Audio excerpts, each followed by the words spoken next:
hCG Chica. So to start off this discussion that's going to actually be all about 5 myths about the hCG diet, I thought I'd actually give you a quick update on me, give you a new body shot. It's been a while. For those of you who aren't as familiar with me or are newer to my blog, I finished my final round of hCG in November 2012. It's now June 2014, so I believe that's about a year and 8 months. So in just about 4 more months, it'll actually be 2 years. I'm not saying that I'll never do hCG again because, you know, sometimes life happens, but so far, you know, getting on to be 2 years now, I haven't done hCG during any of that time. I started at 172 pounds at a size 16-18. I've been consistently a comfortable size 4. For more than 2 years now, actually, and I'm anywhere between 124 and 128 pounds. I'm only 5'1", so yes, I'm very short. And before I, you know, do my little spin and give you my little body shot, I want to mention that, you know, when you look at me, yes, I'm gonna agree with what you may be thinking, which is that I am not like extremely thin. I don't look necessarily like a model that you might see on a magazine. And you know what? That is okay with me. I'm actually very proud of how I look now. Because I have my own special body type that my genetics gave me, and no doubt you have the same. Some people end up being, you know, women with very thin legs just naturally, and if they get overweight and they lose weight, they'll go back to having those really thin legs. But that's really not the build that I have. So my mom always used to tell me that I had a gymnast type body, which I definitely have more fat than a gymnast, any gymnast I know, because of course they are doing major stuff every day of the week, and they have a very low body fat percent. But I have a very healthy body fat percent for being a 33-year-old mother. I actually maintain between 17 and 20% body fat, proved by hydrostatic body fat testing, and I've been that consistently for close to the last 2 years. So anyway, I'm just gonna, you know, show you. I do CrossFit. You know, if you've been with me any length of time, you've heard me talk about it. It does involve quite a bit of like heavy weightlifting and high intensity interval training. So as a result, you'll see my body is actually fairly stocky. It's actually a little bit stockier than when I finished hCG, and that's because of additional muscle that I've built. Just to give you an example, I have 103 pounds of lean mass on my body now. Whereas in high school, I weighed 102 pounds total, my entire body weight, including my fat. So as you can see, I am actually bigger, but I'm okay with that because I really enjoy my CrossFit. I love feeling capable in my body, and as a result of knowing what I can do, I'm very proud of how my body looks as well. So this is the front of me. You can see, you know, my short little legs, they're muscular and they still have some fat, but like I said, I'm happy. This is me from the side, the other side. And I don't know, maybe I'll just lift up my shirt a little so you know I'm not wearing like some thinning thing. So yeah, that's my waist. And as you can see, you know, I have a little bit of excess flab still, but that's okay with me. You know, like I said, I'm very happy with that I've been able to maintain these results for almost 2 years. And, you know, I'm getting kind of muscular, and, you know, I realize that that's not something that, you know, a lot of women would necessarily aspire to. In fact, when I first started CrossFit and I, you know, looked at pictures of other women doing CrossFit, I was like, oh, I don't think I want to look quite like that. You know, it's probably a little too muscular for me. But the funny thing is as time has gone on, I've really gotten used to the look. I really enjoy what I do. And so that's just what I've decided to do. And of course, for you guys, you know, you can do what ends up feeling best for you.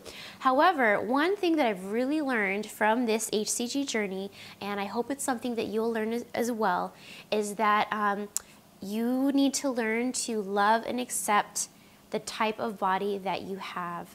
You know, when I was younger, I did look at those magazines with the thin 5'8" models, and which no doubt probably were photoshopped as well. And I used to wish that I could look like that. And whenever I didn't look like that, which was always, I, would feel bad about my own body, like it was fat or that it was overweight. And you know what? I'm a little bit stocky, but I am not overweight. I am not fat. I am fit, and I feel very proud and comfortable in my own skin now. I never would have worn shorts like this years ago, looking like this, and I would have felt fat. And now I feel very confident about, how I look and what I'm able to do with my body. So with all of that said, let's go ahead and get into the whole topic regarding these 5 myths about the hCG protocol. Hey you guys, so this is going to be a long one. So either, listen to the video while you do something else on your computer, or maybe listen to it while you're driving in the car. There's always a podcast version of all of my videos. So anyway, today we're going to be talking about 5 different myths or scare tactics, you might call them, when it comes to the hCG protocol. And really, the reason that I'm making this video is not to try to prove to those who don't believe that it works, that it does. I really don't want to waste time on that. This is for you guys who have chosen to try out this protocol. And some of you are alone, you don't have support at home, or you may be getting some negative feedback from others who find out. Some of us wisen up and sadly, have to keep it to ourselves just so that we can not have to deal with the negativity. But it's really for you guys, to motivate you guys and to keep you guys feeling reassured that this protocol can really be used in a healthy manner, and you really can achieve the results that you want to. So I'm going to start it out by mentioning one type of negative comment that people do get when they find out that you're doing hCG. The hCG diet will ruin your thyroid and your metabolism for life, and you'll never be able to lose weight on your own without hCG again. So sounds rather drastic, doesn't it? And the question is that true? Because if it is, that's obviously a huge problem, especially if it's gonna be something that damages you for life. So we're gonna, that's just kind of the start to show you guys the kind of stuff we're gonna be talking about. I'm gonna be obviously using my own experience and my own results as part of the response to these types of claims, as well as some other additional research that I've done and things like that. So, again, it's important for everybody to do what they feel comfortable with, and for those who feel like just in their heart that this is not the right thing for them to do, you don't want to ignore that. But for myself, I fully researched this protocol before trying it out myself, and that's what helped me to feel comfortable about doing it. And as you saw at the start of this video, it's been 1 year and 8 months, close to 2 years now, that I have not used hCG. I've changed my way of eating, my relationship with my body. And it's not that hCG did all of that for me all by itself, but it's that it was the springboard. It's what started that ball rolling towards a healthier way of life and a healthier way of thinking. So I'm already starting to ramble a little bit, you guys. This is, I'm scared about how long this is going to end up being. Anyway, I ended up writing this post, or starting it, quite some time back actually, after a fellow hCGer emailed me telling me how discouraged she was because of having her naturopathic doctor tell her basically what I just told you guys about hCG, that it would ruin your thyroid and your metabolism forever, and that she'd never be able to lose weight again. And she was just, really taken aback by that. And who wouldn't be, I wouldn't want to deal with that. So, so she was discouraged, and, that instantly made me a little bit miffed, like, excuse me. So it's so easy for people who don't know anything about the protocol to just kind of make assumptions and to make claims like that. And but it can be really hard for us to take, to be told things like that. I totally get that on the surface, if you just read the rules of the hCG protocol and that's it, it looks unhealthy. Yes. It sounds extreme. Yes. But that's where you're just looking at the surface. When you don't know any of the details, you know, it can be easy to come to wrong conclusions. I actually have a little story I want to start out with that has to do with the bear that wasn't a bear, just to show how things are really not always as they appear on the surface. So back when I was 16 years old, I got to go on my very first backpacking trip. And I am a totally outdoorsy kind of girl. I totally love the trip. But one thing I am afraid of is bears and mosquitoes, but mostly bears is the big deal. I've always been afraid of running across a bear, of a bear eating me.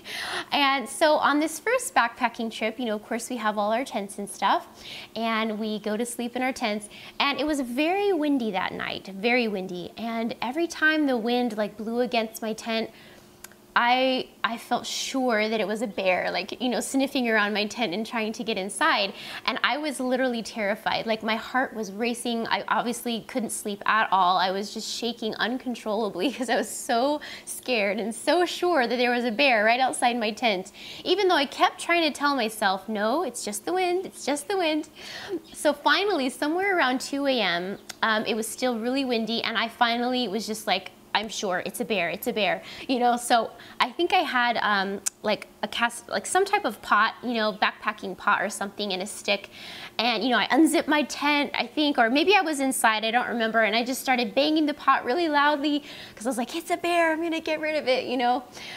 So needless to say, it wasn't a bear.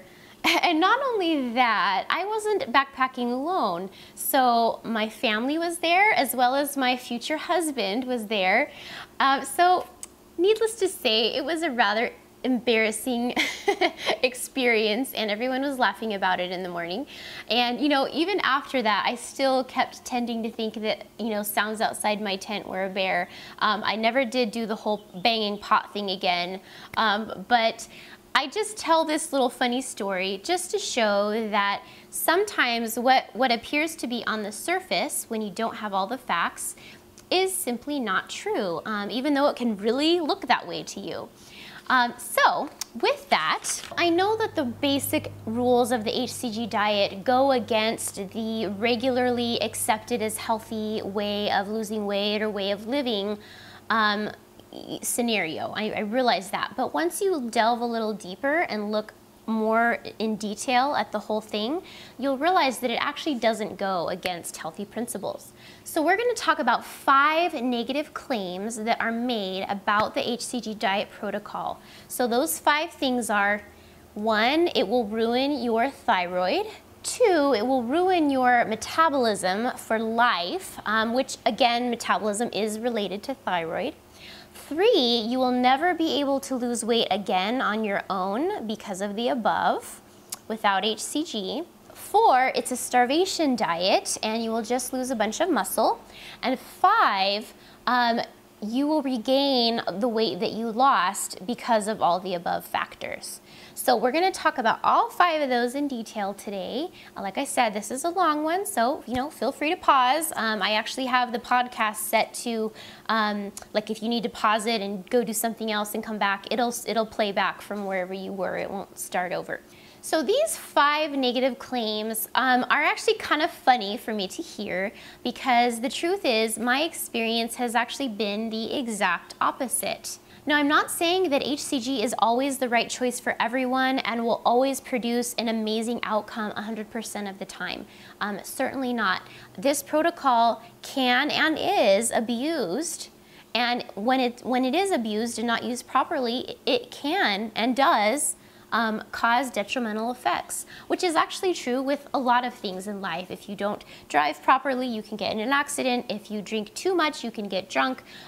There's lots of things in life like that. So what I have found, though, is that when you use this protocol properly, the way that Dr. Simeon's outlined it, you can achieve great things with it and do it in a healthful way. Now, even if, you know, perhaps you're one of those people who you realize, you know, I don't think that I've done this protocol the proper way. Maybe I have abused it. You know, maybe I've hurt my thyroid or my adrenals to some extent because of the way that I've done it. Even in these cases, you know, the body is actually pretty resilient, and for anyone to say that something is for life is pretty extreme. The body heals from things. It naturally wants to heal, and given enough time and the right circumstances, it will heal from mistakes. So scare tactic number 1 is that this hCG protocol will ruin your thyroid.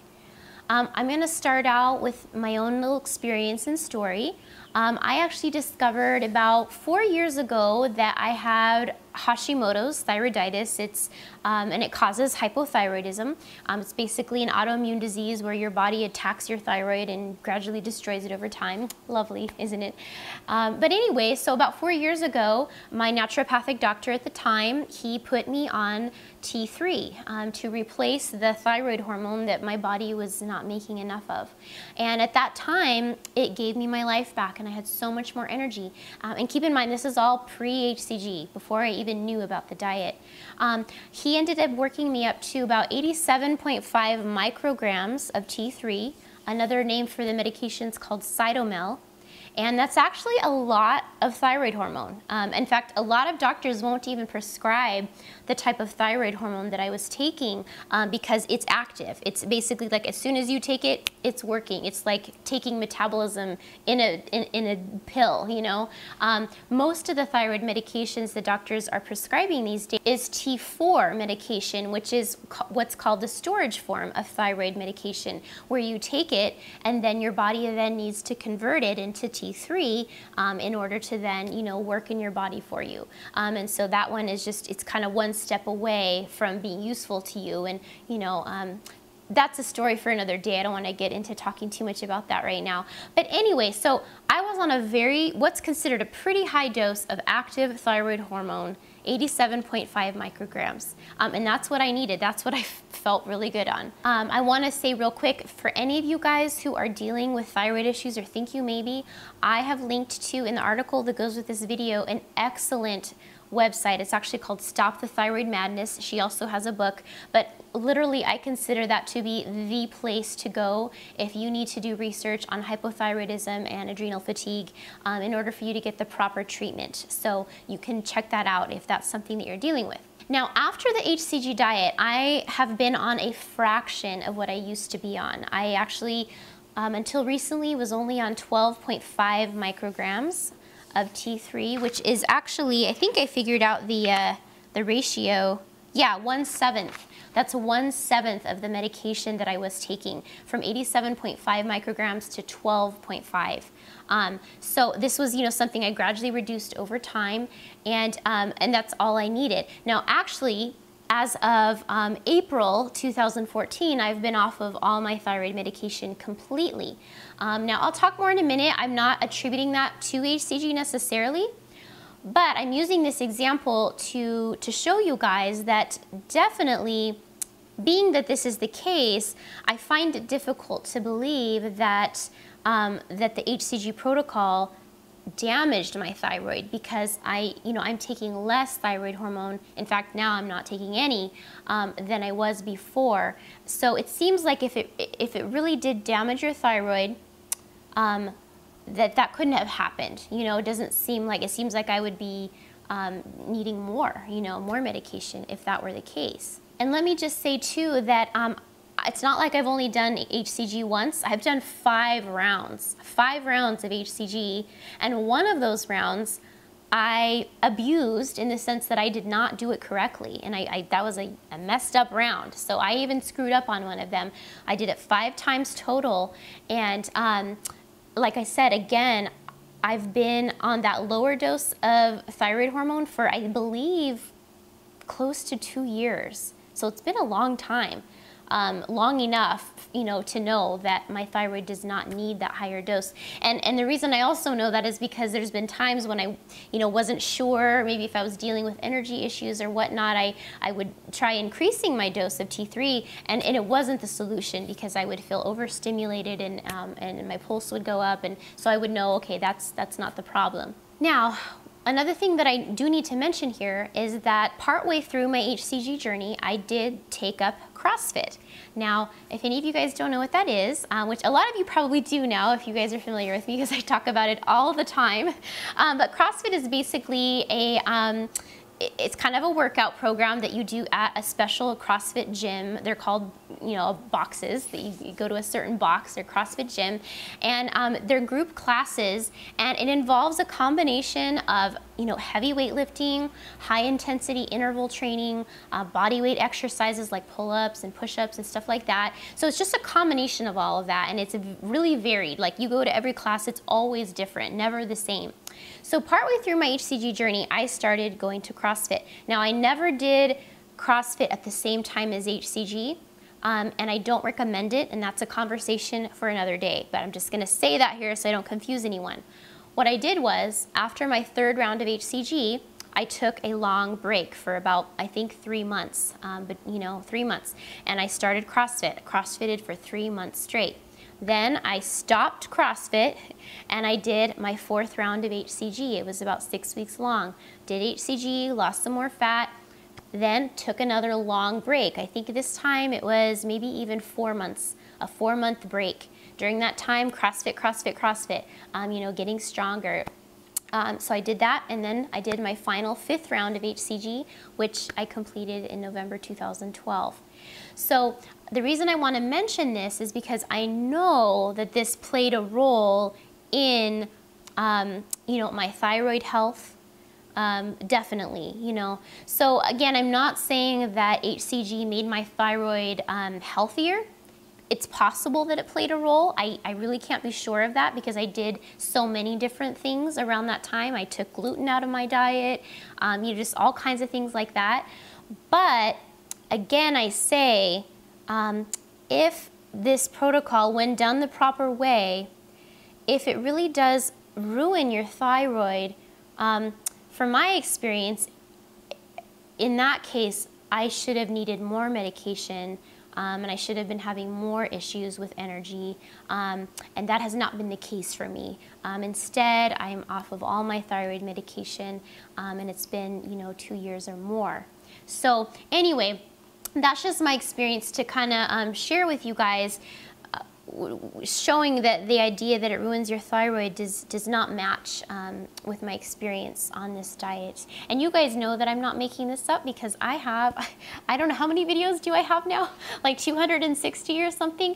You guys can see my journey from beginning to end. I don't think any of you guys want to do that, but if you want, you can go back. You can see my very first day that I started hCG. You can see what I look like, I had my little webcam and do my little first YouTube video and I was all shy. You can see that, and you can see where I am now and how long I've been keeping it off. And I'm always honest with you guys. It's not like I've, been exactly one scale weight for 2 years straight. It's gone up and down a little bit, but never by much, and I've always been able to correct it on my own. So, do I think that you can hurt your thyroid if you were to do the hCG diet for 1 year straight without any breaks, and cheated a lot and stuff like that?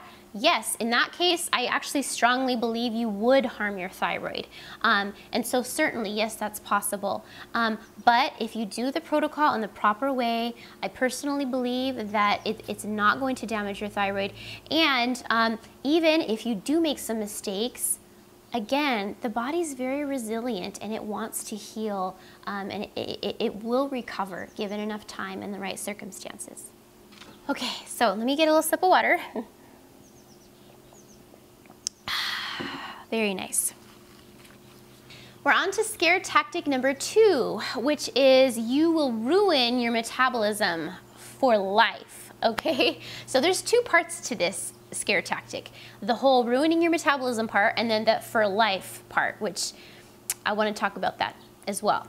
So what exactly is a ruined metabolism? I don't know exactly what a certain definition of it would be, but I think we'd all agree it's when your body gets to a point where you gain weight very easily, and that you have to eat less and less in order to maintain your weight, and that someone else of your same build, and weight, can eat more than you and not gain weight, and you're having to eat a lot less than them or you will gain weight.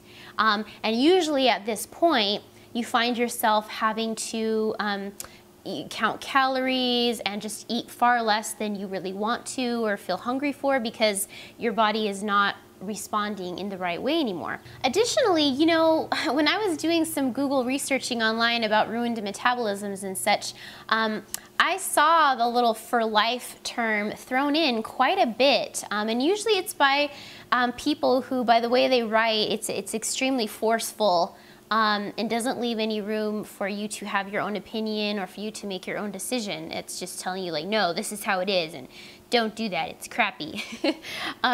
So, and I just find it, you know, it's just so strong, such a strong opinion based off of, you know, very little information. And honestly, it's a really scary thing to think about, you know, like that if you make one wrong move, you have, you know, caused something bad to happen in your body for life, and that you're going to have to spend the rest of your life, you know, eating less than you feel satiated with, and that there's nothing that you can do because it's not reversible. I mean, you know, yikes, that sounds like so extreme, right? And really scary if that were true. So now I'd like to share with you, you know, my experience with this protocol, because I'm comparing my experience with these claims that are made. And by sharing it with you, hopefully it will, you know, inspire a little more confidence in you guys. So, like I said earlier, I did 5 rounds of hCG. All 5 rounds, I ate 500 calories, and I often ate 300 calories. I ate less than 500 calories sometimes because I simply wasn't hungry for it, because I did find that the hCG hormone does indeed affect your hunger in a good way. So I ate, you know, only 300 calories many days, especially on my final round. And if you want to know a little bit more about that, as far as not being hungry on hCG and dosage, because that is extremely important, I have an entire video and post dedicated to that, and I'll link to it in the article. So, you know, definitely check that out if that's something you're wondering about. So, 5 rounds, 500 calories or less, right? Today, the last year and 8 months, while I've been off hCG, I actually don't count calories, so I can't tell you how many calories I eat every day. However, that in itself is a good indicator that my metabolism is doing fine. First of all, it varies. Some days I'm hungrier, and other days I am not very hungry. On occasion, I even do a little bit of intermittent fasting where I will fast from 18 to 24 hours. All in all, I'm pretty sure I've only done that about 12 days out of the entire last year, so like once a month. So that's not a big part of the picture, you know, for me maintaining. I'm gonna guess that on average, I eat about 2,000 calories a day. Now, keep in mind that I do go to CrossFit 3 to 4 times a week, so I get about 3 to 4 hours of pretty intense exercise each week. But I'm gonna guess that's about what I eat. I am the type of person who can eat a lot. I've always kind of been that way. I kind of do best when I'm either not eating or I am eating. Now, I've definitely learned to really rein it in the last couple years, you know, through this whole process with hCG. I've learned not to overeat like I used to, but I still eat pretty heartily. You know, my husband, he's like almost 6 feet tall, weighs 185, 190. I'm 5'1", I weigh 125, 126. And honestly, I feel like I eat about as much as him in general. When I make us a salad or meat, I eat as much meat as him always, if not a little more sometimes. He's not doing CrossFit, so maybe that's why, I'm not sure. But just to show you guys, I'm not, you know, at home counting calories and eating 1,000 calories every day to maintain my weight, you know, because my metabolism's been affected. You know, I'm not, you know, having like little non-fat snacks here and there, you know, 6 times a day. I'm not doing anything like that. And, you know, over the last year and 8 months, I have made adjustments here and there when I did experience my weight going up a little bit, because, you know, that's how life is. Our bodies are always changing. Our hormone levels change due to different things. If we have an illness, which I do have more than one chronic illness, which sucks, but anyway, I've learned to deal with them. And, you know, there's times when I can tolerate some foods and times when I can't.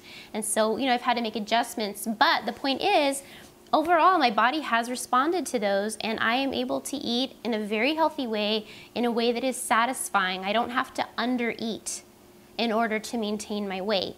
You know, since I don't count calories, it's probably frustrating for you guys a little bit because I know you probably want a specific number. So the best I can do is give you an example of what I ate the other day.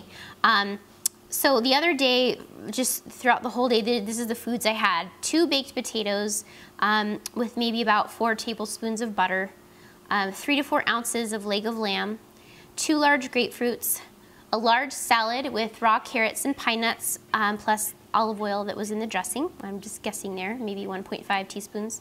A spoonful or 2 of sesame seed butter, or sunflower seed butter, and then 3 to 4 ounces of pasture-raised chicken, the dark meat. So that's what I've eaten on a given day. Again, I don't know how many calories that is. I'm too lazy to look it up. But my guess is that it's definitely a lot more than 1,200 calories, which 1,200 calories is kind of considered to be like a standard maintenance level of eating for women in order to maintain weight.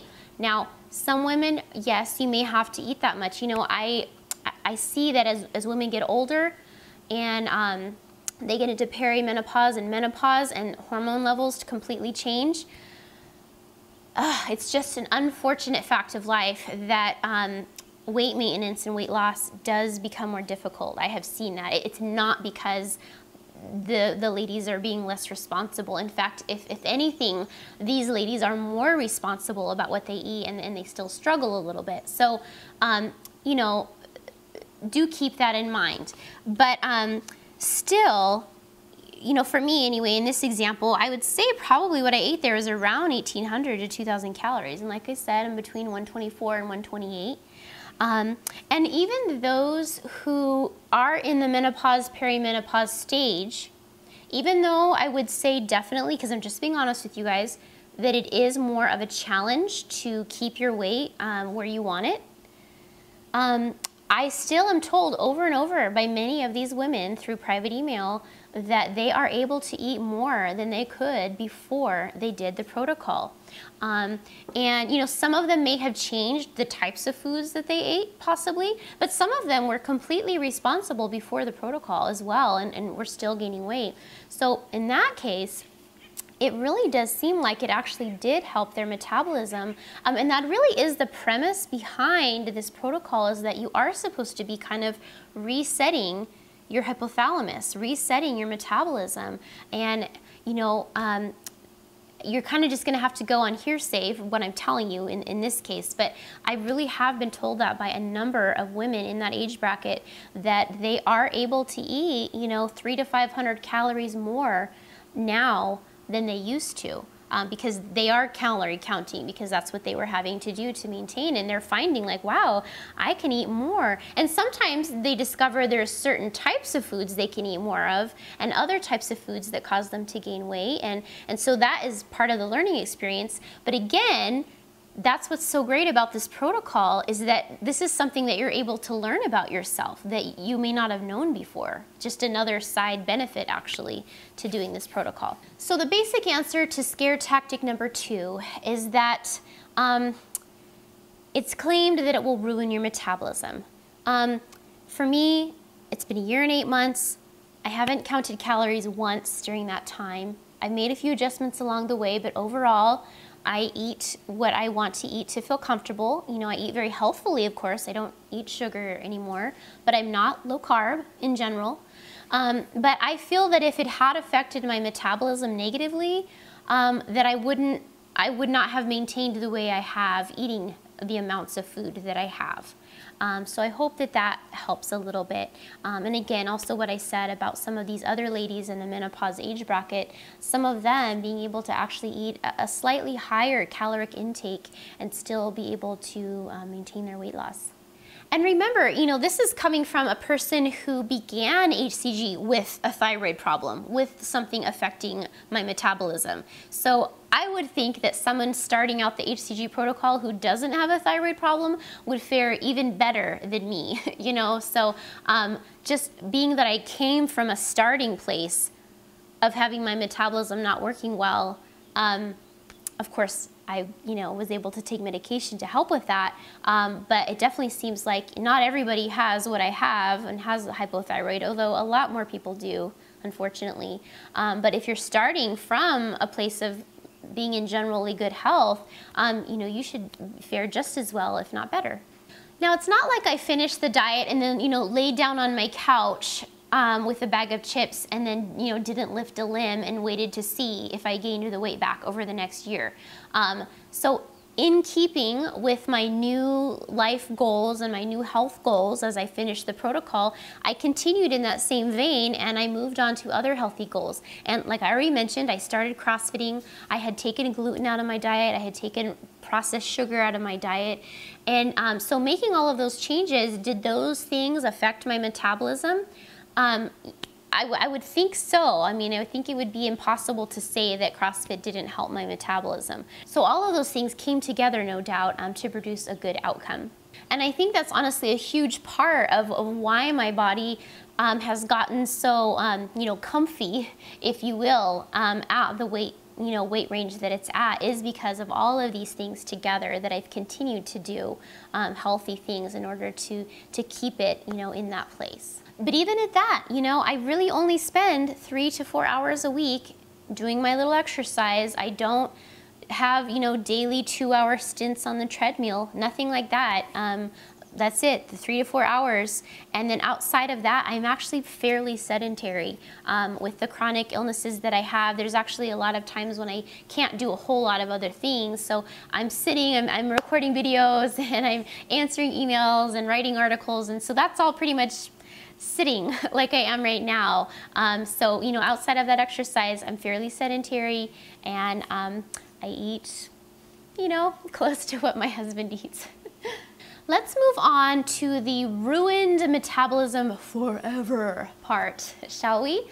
So the first thing, after, you know, researching this a bit, it's kind of like when I hear something like that now, my response in my head is like, really? Really? Forever? What I've come to find, and it really does make sense, is that, and I've already said this, is that our bodies, they naturally want to do what they're designed to do. To be honest, I actually feel that the idea of a ruined metabolism forever is actually a myth for any diet. Whether it's hCG, even fasting.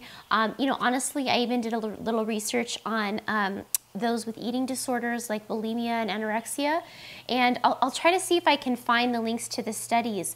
But it basically, in a 2-year follow-up from those who had dealt with anorexia and those who had just had normal eating habits, 2 years after, like, you know, being healthy, for both groups, their resting metabolic rate was exactly the same, meaning that the body, you know, meaning that those who had been dealing with anorexia in the past but then had been able to, you know, have a healthy eating lifestyle for a couple of years, their metabolisms did recover. So I just think that that's an important thing to show just how capable our bodies are if they're given the right circumstances. And just to clarify, your metabolism will slow down if you fast for a period of time, but what's important to note about it is that it's not permanent, and it's not necessarily a bad thing either. There's actually several books that I recently read about fasting and this physiologic processes that your body goes through when you water fast. And during a period of time like that, your body's metabolism does indeed slow down for part of that period. But at the same time, it's actually accomplishing some really amazing things in your body. There's actually a process, and what this process actually involves is your body starts breaking down diseased tissue or old tissue that's no longer, you know, helping your body. It actually breaks it down and digests it and eats it, and then makes way for your body to create new and fresh tissue. And after a period of fasting like that, it will then take a number of weeks for your body to return to normal and for your metabolism to return to normal. But the point is, it does return to normal. So just like, you know, when we're asleep and when we're awake, those are kind of two different states of being, right? Obviously, when we're asleep, we're not getting much work done as far as, our daily activities, but we know that when we're asleep, our bodies are accomplishing a lot of other really important things for our body. And so they're both beneficial, right? Being awake and being asleep. We need them both, and they accomplish different things. And in the same way, fasting, and again, of course, with hCG, we're not even fasting, but this is just an example, that basically everything has its place. If it's done in a healthy, proper way, it has its place, and it may mean that, yes, your metabolism will be different for a certain period of time, possibly, but it's temporary. You're accomplishing something else good, and after a few weeks, your body will return to its normal state of homeostasis and continue functioning healthfully. So I know that that was maybe a little bit off topic, but I mention it because the idea that if you make one mistake or one wrong move, that your body will be affected forever is just a little too extreme to me. And after the research that I did, kind of a few of the things that we talked about, that's kind of why I'm calling it a scare tactic, because I just really don't think it's as extreme as people make it out to be, and that there actually is a time and place for these different types of things. The reason that I feel so confident about this particular subject now is, like I mentioned, some of the books that I actually read on fasting. I'm going to give you the title of one of them, and I'll link to it in the article. It's called Fasting and Eating for Health, a medical doctor's program for conquering disease. And it actually goes into detail about these processes that go on when you're water fasting, and actually discusses different diseases and things that people have been healed from when using fasting. And aside from that, just my own long-term results from hCG and using fasting at times, to me is just proven, in my case at least, and I'm just a normal average person like anyone else. In fact, I've dealt with some more difficult chronic illnesses. Actually, I'm not even like an average healthy person, although I know I look like I am on these videos, but if you saw me a lot of the other times, I've definitely dealt with some pretty difficult things when it comes to chronic illness. And so for someone like me, to be able to maintain my weight for such a long time, to be able to eat comfortably, I feel like that's saying a lot, and that if this protocol really did indeed hurt your metabolism forever like that, I just don't think my positive long-term results would have been possible. Let's move on to scare tactic number 3, which is you will never be able to lose weight again without hCG. So this is something actually I've heard in a number of cases from people emailing me wondering about this, meaning that they're reading it, somewhere online, or perhaps their doctor or whatever, telling them that, yeah, if you do hCG, you will never be able to lose weight on your own again. So is that true? Now, if this is true, if that is true in certain cases, most likely what it means to me is that the person was not able to lose weight without hCG before the protocol, which means to me that most likely they have some thyroid or other imbalanced hormone issues that have been preventing them from losing weight. And in that case, hCG still has nothing to do with their ability to lose weight. They couldn't lose weight without it before hCG. They couldn't lose weight without hCG after. So it just means that there's something else amiss in their body, because as well as hCG can work, I don't think that it actually just fixes everything in you miraculously either. So if you have hypothyroid issues, that's something you're going to have to address. When I started hCG, I was on thyroid medication. When I finished other rounds, I was still on thyroid medication, and I needed that in order both to lose weight and to keep it off when I still needed it. The only reason I got off of it was because I gradually didn't need it anymore, and I knew that based on my energy and based on my ability to maintain my weight as I, dropped it off. So what I'm saying is, I don't think that the hCG protocol is a replacement for addressing other things that could be going wrong and that are imbalanced in your body. So if you couldn't lose weight before hCG, hCG is not going to necessarily change your ability to do so after, in which case hCG didn't do anything negative or positive for you in regards to being able to lose weight. I'd like to share my own fairly recent experience showing that this scare tactic, again, at least in my case, is not true. One thing I want to say is I don't think that the definition of success from a diet is, from that point forward, never, gaining or losing an ounce ever after that. And, anyone who thinks that is either not being honest or they are amazingly more impervious to life's trials than the vast majority of us. So if there's people out there like that, good for them. Yay for you. But the reality is most of us are imperfect human beings with real lives. We have people in our lives. We have people who die in our lives. We have people who don't treat us right. We have stressful times. We have children to raise. We have emergencies. We have things go wrong inside our body, sicknesses and illnesses to deal with. All of those things we have to deal with, right? And in some cases, despite your very best efforts, you may gain weight due to those different various factors, even if you're being completely responsible. And then in all honesty, like I was saying, we're real human beings. We're not impervious to the effects of those different things. And if you get 3 or 4 of those things going on all at once, sometimes your diet slides or your exercise slides. The choices you make slides downhill a little bit. That happens. I have multiple health conditions that I have been dealing with for over 10 years now. And, at times it flares up worse than usual. And sometimes at times like that, I find myself eating more than I should because I'm feeling so unwell.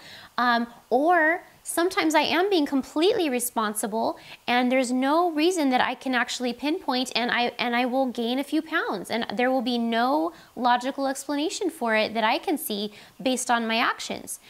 So these types of things happen. To me, the real success is how you deal with the errors that you make from time to time, or with the curveballs that your body chooses to throw you, when you've been doing everything right and still the scale went up. When you troubleshoot and you pivot and you try to make an adjustment and you try that out, because sometimes it's just guesswork, but when you do that and then you're able to bring it back into control in one way or another, to me that's the definition of success. When you make adjustments as needed in order to keep your life in a general average balance. The balance is not in one point. The balance is more in this space, a certain space of balance. Sometimes you're on this end, where everything's great, you're extra lean, things are going great. And then sometimes you're on this end, where you're just kind of just on the verge of feeling a little out of control, or or feeling like your clothes are getting a little snug, and at that point you're like, okay, if anything more changes, I'm going to need to make some corrections and try to bring it back to the middle a little bit. To me, that's what's normal. And that's really what all of my videos are all about too, is being realistic. So I have actually gained a few pounds at a few different points this past year after hCG. But I have also managed to lose those few pounds on my own without hCG. And I have an entire blog post actually dedicated to 5 different ways to go about losing a few pounds without hCG. And I'll link to that in the article. And some of the methods in there are the methods that I used in order to get my weight back down to where I felt comfortable. Now, I actually, I wrote in my article a little bit more, but I'm not going to go into all of it here. I'm just going to give you one example of those times that I lost some weight on my own post hCG. So basically back in July, which is almost a year ago now, my body fat had gone up to almost 22%, which was 28 pounds of fat for my body. Before that, I had been maintaining 18 to 19% body fat, which technically both of those are very good. 22% body fat for a woman is still actually excellent. It's just, for me, since I had been lower and I'm enjoying being lower, I wanted to get back to that. So at that point, when I got up to 28 pounds of fat, I tightened up my diet, and these are the things I did. Periodically, I ate low carb for a week here and there, so it wasn't like a consistent thing, but I did that here and there. Intermittent fasting here and there for 18 to 24 hours at a time. I probably did that 1 to 2 times a week for a couple of months. I removed dairy as a trial, as well as nuts. I actually did keep in about 1 to 2 teaspoons of half and half, which I put in my black tea every morning. And I actually do still eat butter. Somehow I forgot that butter is considered dairy. Don't ask me why I forgot that. So dairy-free except for butter and a tiny bit of half and half. But believe me, I was eating a lot more dairy than that before, like tons of yogurt every day, tons of cheese, so all of that gone. So I did a trial of that. And at that point, my weight actually started coming down without doing anything else. And I think the dairy was actually causing inflammation in my body. I could tell I wasn't really digesting it well. And, there may be a time in the future that I can eat it and be fine because our bodies change, right? But at that time, when I took the dairy out, my weight instantly kind of started dropping. So anyway, my follow-up body test was in October 2013. So my high point was in July 2013, where I was like, whoa, a little too high for me. My follow-up one was just a few months later. When is that? July, August, September, October. So about 3 months later or so. And at that point, I had actually dropped almost 6 pounds of fat. So I was back to 17.8% body fat, which interestingly enough is almost exactly where I ended my 5th round of hCG, which is kind of cool. Anyway, I managed to go from 28.3 pounds of fat to 22.1, all on my own, between July and October of last year. And actually, a later body fat test just this past April 2014, I had actually dropped to 15% body fat with 18 pounds of fat. So I actually had dropped another 4 pounds of fat, which is actually 3 pounds of fat less than when I finished hCG. But to be honest, I didn't maintain that for long. It would have been nice to maintain 15% body fat, but that's not where I'm at the moment. That's okay though, because anywhere between 18 and 20% is super, super good for a woman. I'm 33, totally happy with that. So anyway, the basic answer to the scare tactic 3, that you cannot lose weight on your own after hCG.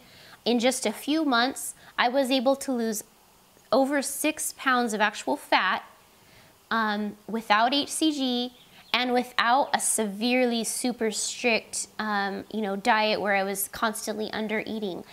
I mentioned to you the different tactics that I tried, but all of them were kind of here and there. I broke them up with normal days of eating, so I never really felt deprived, never really felt like I was on this like long-term, deprivation diet. And I did that all on my own. And honestly, that is actually huge, because usually weight loss is always going to be a combination of water, fat, and muscle. So, if someone says they lost 15 pounds on a diet, it's not 15 pounds of it is not all going to be fat. There's going to be a little water weight that you lose at the beginning. You will usually lose a little bit of muscle, and then you will lose some fat. So out of the 15 pounds, hopefully maybe 75–80% of it's fat. It could possibly even be less depending on which diet you do. Could be only 50% fat. But anyway, the fact that I lost over 6 pounds of actual fat, that's quite a bit of weight to lose in just a few months where I wasn't on a specific diet the whole time. So let's move on to scare tactic number 4, which is hCG is a starvation diet and you'll just lose a bunch of muscle. This actually is very near and dear to my heart. It's something that I'm very concerned with. When I first was researching the hCG protocol, that was my biggest concern, was I didn't want to lose a bunch of muscle, because I know how much a role having an adequate amount of muscle plays in your metabolism, and how many calories your body burns, and all of that stuff. So that was really important to me. Not everyone is aware of the whole muscle versus fat thing. Usually guys are, because they're always into bodybuilding, and actually most guys would rather be like have tons of muscle with extra fat than be extra lean with less muscle. That's how they are in general. I think it's kind of interesting how we tend to differ. Whereas women, sometimes we tend to be more concerned with looking thin, and then we're not as concerned about the makeup inside our body. But I do think that it's important, because it does affect how much you're able to eat, what you're able to do physically, and stuff like that. So I actually talk about this whole subject of muscle loss and that type of thing in detail elsewhere on my website. So I'm going to link to that in the blog post that goes with this video. So definitely check that out, because I go into a lot of detail on that. Basically, in a nutshell, what I've come to believe is that when the protocol is done properly, your body seems to retain a normal amount of muscle mass for your body height. The basic answer to scared tactic 4 is that I have lost as high as, of the weight that I've lost on hCG, as much as 88% of that weight has been fat, proved by hydrostatic body fat testing. I will link you to that, or maybe even show it in the blog post.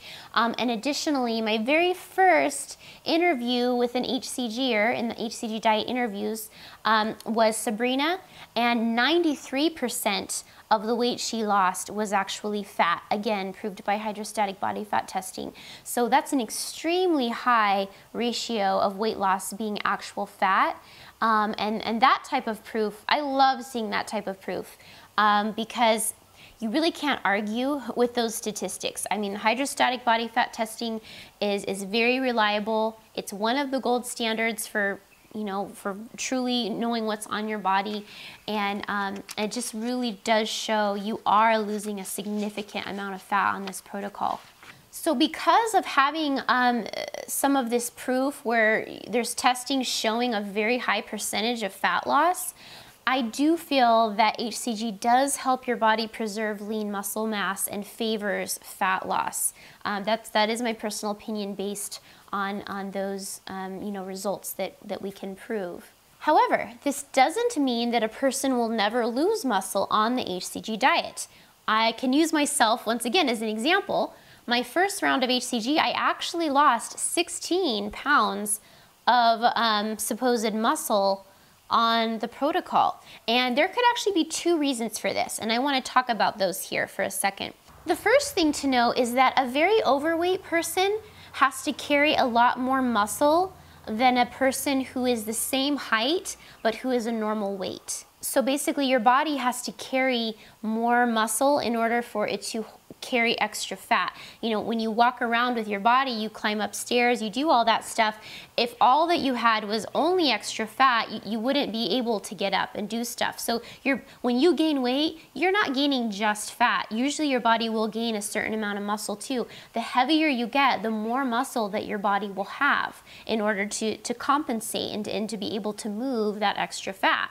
So what this means is if you're starting the hCG diet out 50 to 100 pounds overweight, for instance, most likely you are going to lose some muscle in the process. And honestly, that would be considered normal. And again, I can tell you, losing that 16 pounds of muscle the first round, it actually did not prevent me from maintaining my weight loss. In fact, that was actually one of the easiest P3s I ever had. Was after that first round. I started going to Zumba, and I was eating low carb, but I definitely was having a good amount of calories, and I had no problems stabilizing my weight within the 2-pound window at all. I mean, I was shocked at how easy it was, to be honest, because especially when it's your first P3, you're always nervous and scared. You're just like, oh my goodness, and probably all this weight's just gonna come flying back on, and it didn't at all. I was very pleasantly surprised by that. So that's being that even though I lost that muscle, just the fact that I stabilized so easy and did not gain the weight back easily, to me that showed that, that could have been one of the reasons, is that being that I started at 172 pounds when I'm only 5'1", I had 100 and, in fact, I wrote this all down, so I'm getting ahead of myself here. Basically, what I'm trying to say is this is all a natural part of the process. And just to give you an example, at 172 pounds when I started hCG, when I went to go get my body fat tested, and I'll put an image of this in the article, I weighed, I had 111 pounds of lean mass. Now, when you're talking about lean mass, it's not like just muscle. It's lean mass includes your muscle and your bones and your organs, right? So, but total, I had 111 pounds of lean mass. Now, back in high school, I was lean and fit, and I actually weighed only 102 pounds total. You know, and everyone has, obviously I had a lower body fat percent back then, but everybody has a certain amount of fat they have to have on their body. So I'm sure I had at least 10 to 15 pounds of fat on my body, but I weighed 102 pounds total. So by the time I started hCG at 172 pounds, I had more than 10 pounds extra lean mass, just of my lean mass, than my whole body weight was back in high school. So the reason I'm mentioning this is just to show that in order to get to a normal weight for my height, which if you look at charts and stuff, which I don't necessarily like to go by those, but for somebody of my height, a normal weight range could be anywhere between 105 pounds and like 125 pounds, okay, for my height, if you're not super muscular, which I am now, so I don't care if I'm between 125 and 130. But basically, in order to actually be a normal weight for my height, I had to lose some muscle because every person's weight has to be made up of muscle and fat. And if I had kept all 111 pounds of muscle, I would only be able to have like a few pounds of fat, you know, and that I would be dead because that wouldn't be enough essential fat to keep me alive. So I hope that that makes sense. When I first finished my first round and I saw that I lost all that muscle, I mean, I did freak out. I totally freaked out. I was like, oh my gosh, what did I do wrong? What happened? Maybe protocol isn't what I thought it was. And it totally scared me. But once I actually, again, just that thing where things are not always as they appear on the surface, once I delved deeper, I maintained my weight easily, and then I started working out, you know, the math, and I was like, oh, I would have to lose some muscle really in order to get to a normal weight. So there's actually some charts out there that show what a normal amount of lean mass is, not just weight, but lean mass for people of varying heights. So, you know, if you're a 6 foot tall man, there's gonna be a range of muscle that they will usually have, and that's going to be far different than a woman who's 5'1", right? So anyway, now I actually have a lot of muscle for my height because of my CrossFitting. I have about 102 or 103 pounds of muscle, which is a lot because remember, like I said, back in high school, I weighed 102 pounds total. And now I have that much in lean body mass alone, aside from my fat. So, so I just think it's kind of interesting. I hope I didn't confuse you too much. But basically, I'm just kind of trying to show you guys that when you start out heavy, you have more muscle than someone of your height that's a normal weight has. Does that make sense? Because you need the extra muscle to carry the fat. So as you come down, you probably will lose some muscle.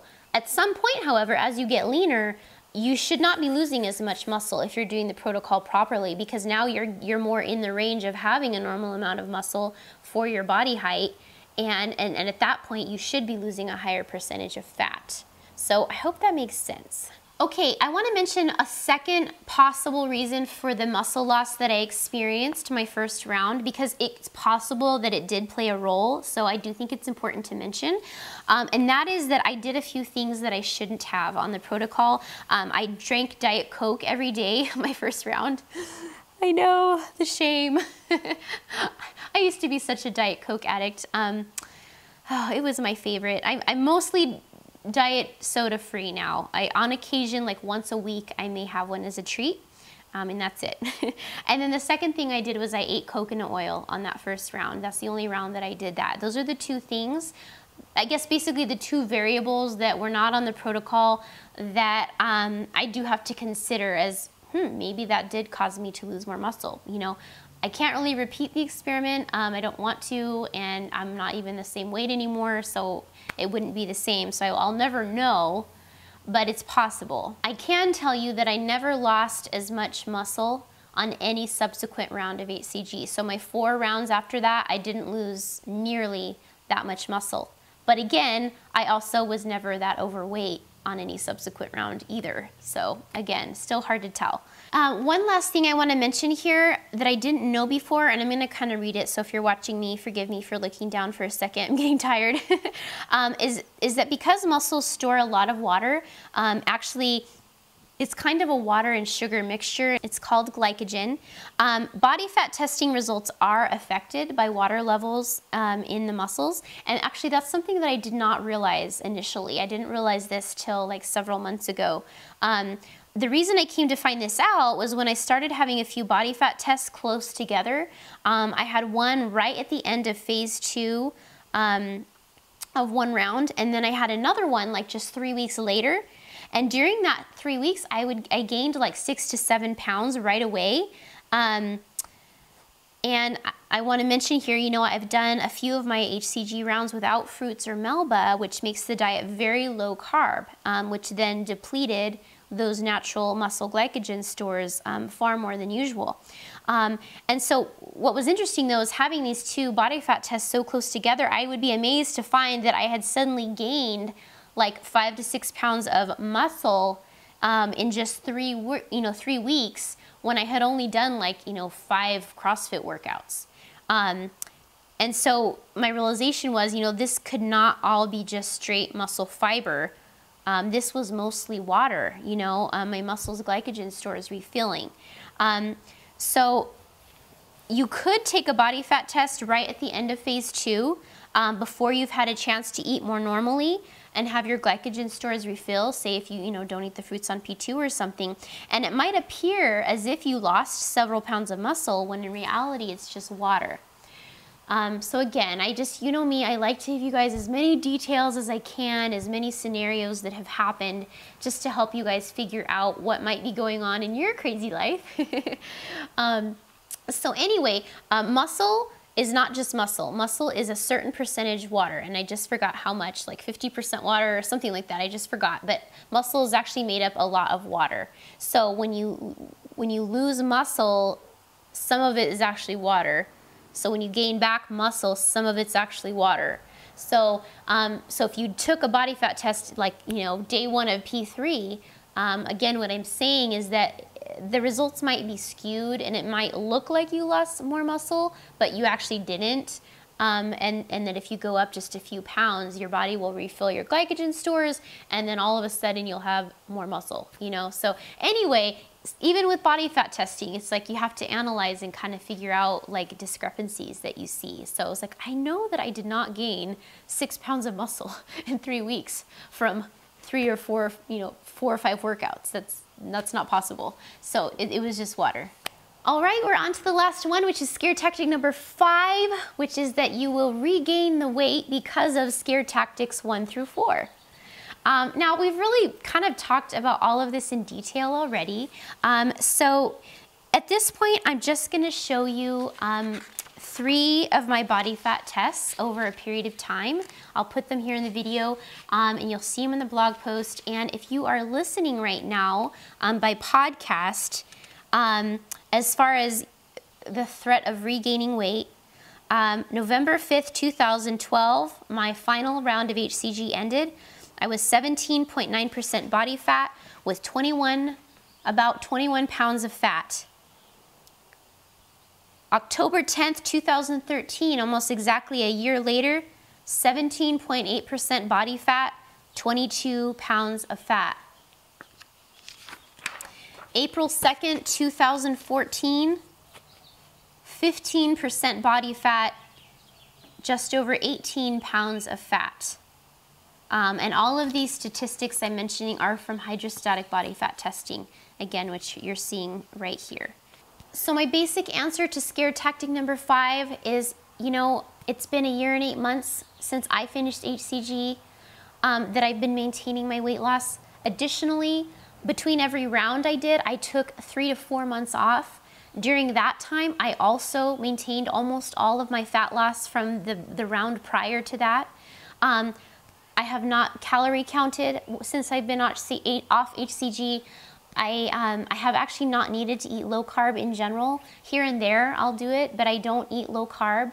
Some find that they need to stick to that, but in my case I found that I didn't have to. I've made other adjustments though. And a reasonable amount of working out, 3 hours a week. You know, anyone can do 3 hours, well not anyone maybe, but you know, a lot of us could handle 3 hours of work of 3 hours a week of an exercise that we enjoy, and for me that's CrossFit, and that's what I do. And things have turned out pretty well. Let's talk briefly now about what you do have to do in order to maintain hCG weight loss. There's 4 main points that I just want to mention. The first one is get rid of sugar. The second one is get more in tune with your body as far as how much you eat. The third one is have tactics for fixing a minor weight gain. And the fourth one is address thyroid and adrenal issues. So I just want to talk about each of those briefly. First one, get rid of sugar. Seriously, you know what? Actually, no. Some of you guys may be able to eat a reasonable amount of sugar and be okay. So I don't want to be dogmatic here. You know, I always try to make sure that I don't blanket statement stuff. So you know what? That's not true. Some of you ladies who are not addicted to sugar and you can really eat little bits of sugar to hunger, yeah, you probably will be able to do that. For the rest of us who have been addicted to sugar like I have, I just cannot seem to control how much I eat of it once I start eating it. So for me, the solution really was to just remove it. And I replaced it with stevia.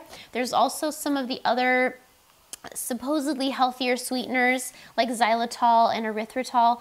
Again, who knows, maybe in 20 years we're gonna find out that all of these things cause cancer too. I don't know, but I do know that if I was still eating sugar and I still had a binge eating disorder, I would be in much worse health than I am now by using small amounts of stevia. So that's my choice. But I highly recommend if you have a problem, a constant warring with sugar, that you remove it, and it really will make it easier to eat in the right way on a regular basis. The second one was vary how much you eat by getting more in tune with your body. So seriously, you know, some days you might feel hungrier and you might eat more, and that's okay. But also pay attention to days when you're less hungry. Don't always eat the same amount just because that's what you did the day before. Some days, if you're busy, you may actually find that you're not as hungry. And go ahead and try eating less that day. I used to be really, I guess, held captive by the idea that you had to eat, you know, 6 meals a day, you had to eat every 2 hours or your metabolism would crash. And I've read so many studies since then showing that that's just not true. The studies were misinterpreted, all kinds of stuff like that. Now, if you're a person, for instance, like if you have adrenal fatigue or maybe other hormone issues, you may find that your body does operate best by eating frequently throughout the day. And if that's what works for you, do it. But don't assume that you have to do that. Because in my case, I found that I didn't need to do that. It was very freeing for me. I did much better actually just eating, you know, 2 or 3 large meals a day and then doing other things with the rest of my day. And then, like I said, I found that on days when I'm busy, the day flies by and I'm really not hungry, and I realized it's okay to not eat for several hours on a given day like that. Things turn out all right. I've been doing that for 2 years now. It's okay. And I was so terrified of that before, and I feel so duped now when I think about it. And really, honestly, it makes sense. It just doesn't make sense to me that our bodies would have to be designed to have to eat every 2 hours, because if you think about it, it's really hard to get much done if that were the case. It's like, you know, for me, I envision, I'm not living the life that I completely want to live right now. My ideal life would be like living on a farm and like building little structures and taking care of my farm animals. And you know, if I was doing that, like I would be busy doing something for 5 or 6 hours, like building a house or something, and I wouldn't want to have to stop to get my little snack every hour. I mean, that would be such a pain, and it just doesn't make sense to me that we would have to do that in order to function optimally, you know? So, you know, if you find that your body works well with that, go for it. But some of you may find that you actually don't need to do that, and that your body works well in other ways. Some days eating more, some days eating less. So anyway, it's just something to check into, because I didn't know this at first. And I felt like my eyes were opened when I finally figured it out and started reading, you know, some other quality blogs online. BradPelon.com, that's one in particular I can make reference to. He quotes and cites a lot of studies in his book, Eat, Stop, Eat. I've mentioned it before. And he knows how to interpret the studies, and it just made so much sense to me. So anyway, that might be helpful. The third one was have tactics for fixing a minor weight gain. Try a little intermittent fasting. Try going low carb for a little bit. Try removing a food group that you're suspicious of, or maybe even just a certain food. Maybe I tend to be guilty of this. I tend to eat the same foods over and over and over. I get into like a little groove where I like the foods I'm eating, and I only eat the same things. And I do think after a while, like my body starts getting tired of it and needing something different. So, you know, just remember, these are just things to try. Like sometimes my brain would, I'd get stuck because I would think, like, for instance, the idea of removing dairy. It took me like a year and a half of knowing that I should take it out before I actually did it. And that's because I was viewing it as a permanent thing, and I was like, I'm just not ready to go there. Not ready to take out a whole nother food group, you know? Finally, I was able to try removing it when I thought of it a different way. I was like, hey, you know what? I'm gonna try removing dairy for a week or two and just see what happens. And then after a week or two, if nothing really changes, or if I'm not feeling it, I'll go back to eating dairy. And that actually really freed up my mind. And I was like, oh, okay, I can do a week or two. So with these different ideas, when you have a minor weight gain, you don't need to feel stuck by feeling that like, oh my goodness, I have to make this change forever now in order to lose weight and maintain it. You may actually just need to do something temporarily to fix it, and then you may be able to readjust again and you know, go back to it. Or you may find that you feel even better with the adjustment that you made, and that will motivate you to stick with it for a while. The fourth one is address adrenal and thyroid issues. You know, sometimes I get emails from people who say they know they have a thyroid condition, they don't take thyroid medication though, and they want to know if they're going to be able to maintain their weight loss after hCG. And to be honest, my answer is I doubt it. Again, hCG, I do think it interacts with our hormones in different ways that can be positive and beneficial, but I don't think that it just fixes whatever is wrong with all of our hormones. I'm actually experiencing this a little bit myself right now, June 2014. Everything had been going really smoothly for a while, and then my Lyme disease symptoms just really started acting up. And I knew my hormones must be getting off because my lifestyle did not change, but I actually did gain a few pounds. I had been consistently 124 pounds, and then all of a sudden I kind of like shot up to 127, 128, which is still nothing to complain about, I know. However, it was unexplained because my lifestyle was still CrossFitting 3 to 4 days a week. I was still eating the same foods, you know. So it was seemingly unexplained. But my symptoms from my Lyme disease were definitely becoming very prominent recently. And so I've been troubleshooting, you know. And one thing I recently tried introducing again was some iodine. And I think I'm actually pretty iodine deficient, which iodine is extremely important for the healthy functioning of your thyroid. So I'm taking iodine and selenium. And that's just one of the little tweaks that I'm trying. And I've got to tell you guys, I've been feeling so much better the last couple weeks with my symptoms. So, so I do think it's important to not think of hCG as a catch-all for every problem, but to try to figure out the other causes for things that you experience as well. Because if you fix those, hCG, whenever you do use it or do need it, it will be able to work even better for you, and you will be able to have, you know, long-lasting results then. The last thing that I want to talk about before I close this discussion is, where do people get the notion that you will regain the weight? Where does that come from? you know, they most likely point to people they know or who they've seen online who gained weight back after losing it with hCG. Yes, that happens. It happens all the time. It even happened with me. I'll show you guys, I'll link to a little clip after my second round when I screwed up and I gained back 14 pounds in just 9 weeks because I screwed up. But guess what? This happens every day with every diet. It's not the diets that are the problem. It's our own ability to make long-term changes. I had 1 round where I regained the weight, and I had 4 rounds where I maintained the weight loss from the protocol. So again, it's really just about the decisions that we make, not the protocol itself. What we need to provide people more help with is support for making those long-term changes. That's the hardest part. And that's really what my blog, hcgchica.com, is all about. You know, I recently have started making more videos as far as like, you know, specifics on the actual diet. But before that, I really was just making videos just more geared towards the motivational side of the diet and the mental side of the diet, because I realized how that's really what makes or break this protocol for you. It's not whether you adhere to the diet. A lot of people adhere to the diet while they're on it, but then when they get off, they haven't actually changed their mind. And so, you know, if you go back to your old eating habits or you go back to fast food, yes, you will gain the weight back. So we can make this change. I believe that because I came from such a drastically different place, you know, where I was binge eating, I was living on ice cream and cookies, and to be in the place that I'm at now, where I don't eat sugar, I eat healthy, whole foods, I don't overeat anymore.